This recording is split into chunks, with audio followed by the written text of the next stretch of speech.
Halo teman-teman, bagaimana kita mempunyai mindset yang positif? Caranya bagaimana? Caranya sangat-sangat sederhana, yaitu kita punya ilmu khusus namanya ngehack otak. Ngehack otak itu apa? Ada 3 pertanyaan yang membuat kita mendadak hidup kita berkualitas. Apa sih hidup kita berkualitas? Dan positive mindset tadi membuat kita hidup berkualitas itu apa sih? Yaitu adalah kita feeling good. Positive mindset kita feeling good. Tapi bukan hanya feeling good, kita juga bertumbuh menjadi lebih baik dan bermanfaat untuk orang yang banyak. Hidup yang berkualitas itu orangnya yang SIP dan PUM, sabar, ikhlas, bersyukur, progress, useful, and meaningful. Positive mindset tujuannya supaya kita bisa sabar, bisa ikhlas, sabar ketika harus berjuang, ikhlas ketika kita harus membayar, ikhlas ketika harus keluar, ikhlas ketika harus berbagi, ikhlas ketika kehilangan, ikhlas ketika harus membayar pajak membayar pajak terbaik di Banten.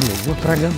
Kemudian berikutnya bersyukur. Ya kita kalau nggak bisa bersyukur, ya nggak bisa positive mindset begitu ya. Mindset kita positif adalah orang yang bersyukur. Tapi seringkali orang menggunakan sabar, ikhlas, bersyukur itu supaya bahagianya naif, nggak perlu maju. Jadi supaya positive mindset bukan hanya sekedar bersyukur saja, tapi juga satu yang namanya progress, useful, dan meaningful. Progress itu apa? Kita maju. Tapi progress harus useful dong. Kalau nggak useful, kita kaya sendiri, semangat sendiri, hebat sendiri. Anda hidup di dunia untuk apa? Salah satu kan bermanfaat orang banyak. Useful. Kemudian juga meaningful. Meaningful itu adalah bermanfaat ke dalam. Progress adalah kemajuannya tentang segala macam situasi. Kalau meaningful itu ada lebih ke dalam perasaan bahwa kita melakukan sesuatu yang meaningful. Bagaimana kita bisa SIP dan PUM tadi? Progress, useful, meaningful. Ada 3 pertanyaan ngehack otak kita sehingga kita bisa positive mindset kita dan tercapailah sabar, ikhlas, bersyukur, feeling good, dan still progress dan useful kepada orang lain. Yuk, siap. Pertanyaan pertama, apapun terjadi itu ternyata tidak ada artinya. Jadi kita harus tanya, apa yang harus saya syukuri? Apa yang saya syukuri dari atau karena kejadian ini? Kalau Anda tidak bisa bersyukur, mulailah doa sama Tuhan. Resep paling gampang supaya bisa bersyukur, doa sama Tuhan, minta nasib yang lebih jelek diganti. Mau enggak Anda?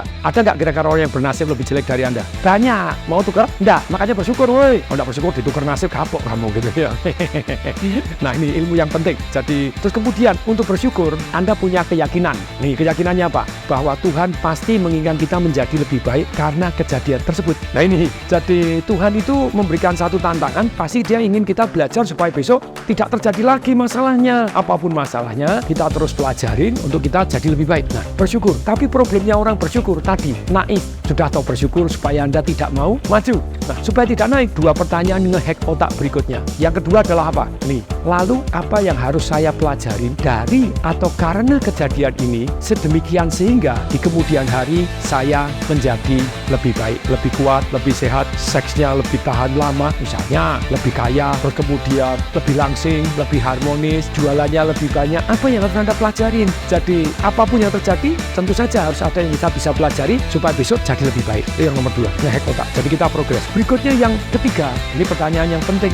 Otak kita tuh setiap terjadi sesuatu selalu nanya, apa artinya hal ini? Setelah apa artinya hal ini, lalu apa yang kita harus lakukan? Sepersekian detik. Jadi yang ketiga, kita jawab, lalu apa ya yang harus saya lakukan yang memenuhi 4 kriteria? Lalu apa yang harus saya lakukan ya? Yang memenuhi 1, kita merasa lebih baik. Yang kedua, benar-benar jadi lebih baik. Yang ketiga, orang banyak jadi lebih baik. Yang keempat, direstui Tuhan. Ketika Anda mengalami masalah, percaya tidak, otak ini cari relaksasi, cari healing. Lah kalau healingnya salah, cuma merasa lebih baik doang, rokok, minum pil koplo, lula, Anda merasa lebih baik. Apakah benar jadi lebih baik? Daripada itu mending Anda olahraga, tadi vibrasi, ada begini gerakan, ada begini, latihan strength, lepaskan stres, lari-lari, ya apapun. Jadi Anda lakukan apa yang harus saya lakukan sekarang ya, yang membuat saya merasa lebih baik. Benar-benar kita jadi lebih baik, tumbuh lebih baik, orang banyak jadi lebih baik dan direstui Tuhan. Pak Tung, tidak kebalik toh, nomor 1 direstui Tuhan dulu.